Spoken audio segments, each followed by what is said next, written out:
Hello everyone and welcome back to Freedom Through Confidence. My name is Ben and in this video today I want to talk to you about how to become your own best friend.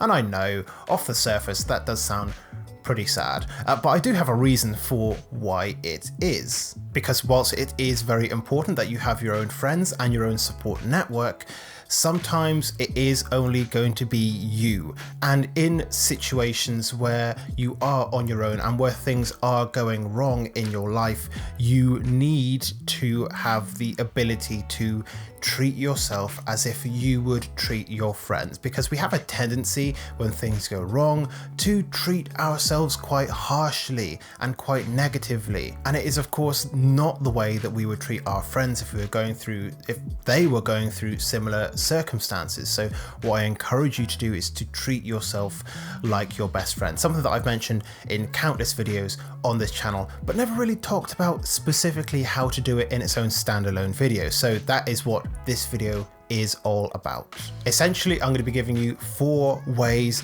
that you can start to treat yourself like your own best friend.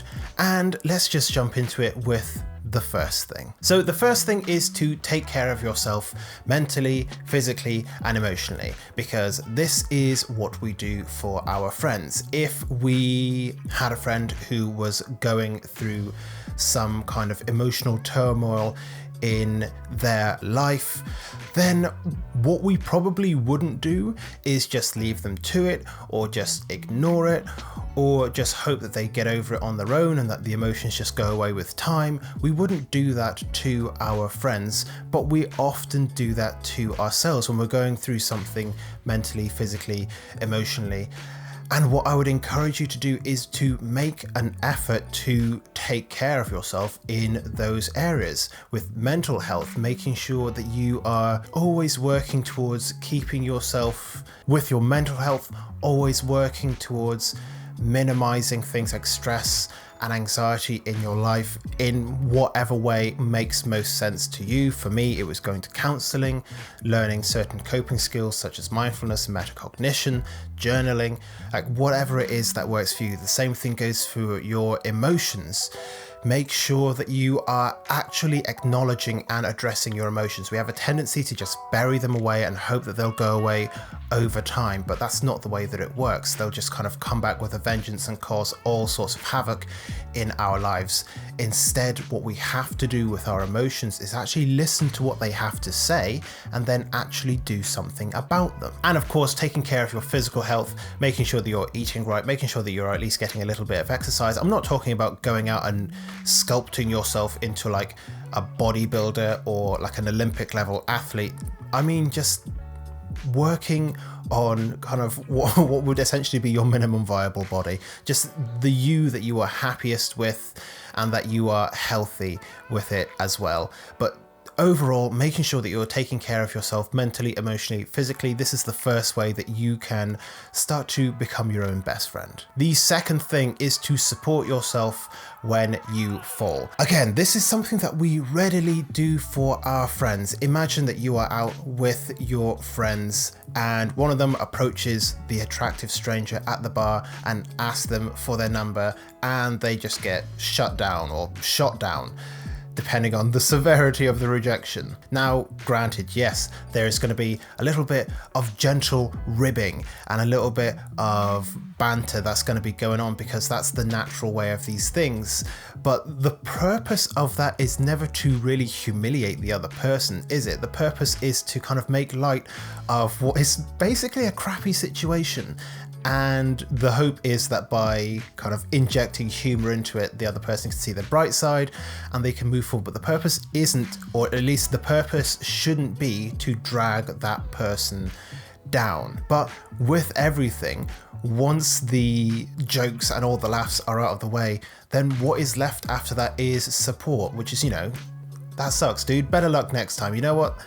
There's plenty of people out there and you're going to find the person for you. You know, supporting your friend in the way that works best for them. And what I want you to do is provide that same level of support to yourself, because there are going to be times when you fall and fail and make mistakes and suffer setbacks and disappointments in your life. And if you're just there beating yourself up about it, then guess what? You're not really encouraging yourself to try again and actively work towards succeeding in the future. So you have got to provide that same support that you would provide to your friends and your family and your loved ones. You have got to provide that same level of support to yourself. You are just as important as anyone else in your life, so show yourself the same type of support. The third thing is something that I have spoken about on this channel many times, usually around this subject, and that is the idea of speaking to yourself as if you are talking to your best friend. Again, coming back to that example where, you know, your friend has gone up to the bar to speak to someone and they've rejected them. What you're probably not going to do when they get back to your table is say, "You're an idiot. No one could ever possibly love you." What would ever make you think that they would stoop down to your level? You are a piece of crap and you're going to be alone for the rest of your life. No one ever loved you. No one is ever going to love you, and no one loves you right now. Like, are you like, that's not the kind of thing that you're going to say to somebody that you love and care for.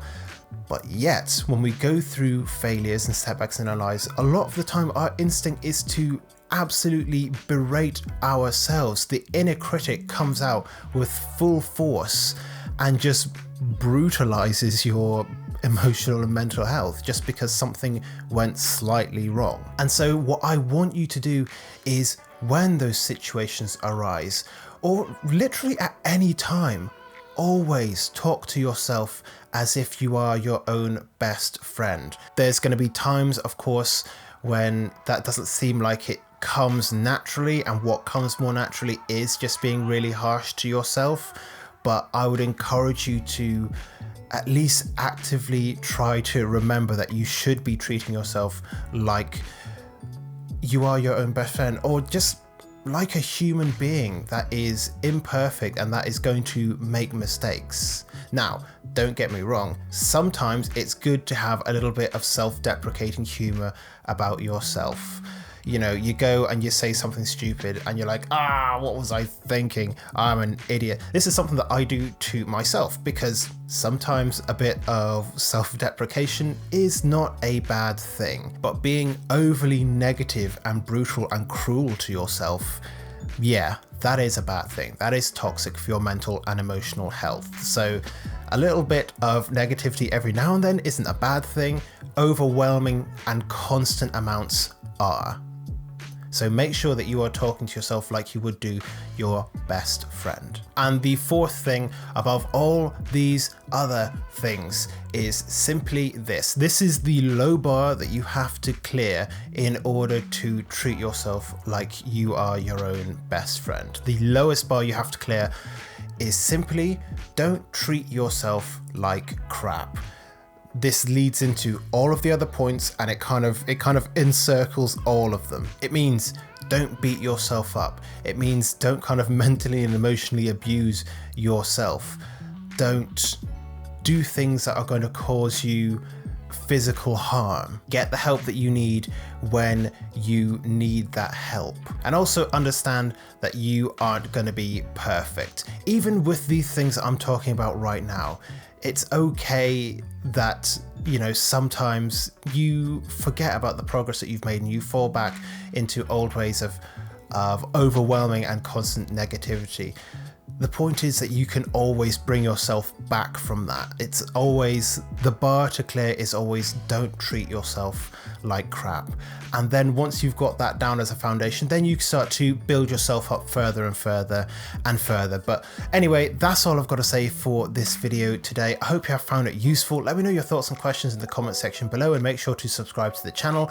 I post a video every single day on confidence and life advice for the average Joe. So if that's what you're interested in, make sure that you are subscribed to the channel, leave a like in the video, and that's it. That's all I've got for today. So thank you very much for watching, and I look forward to seeing you in future videos here on this channel very soon.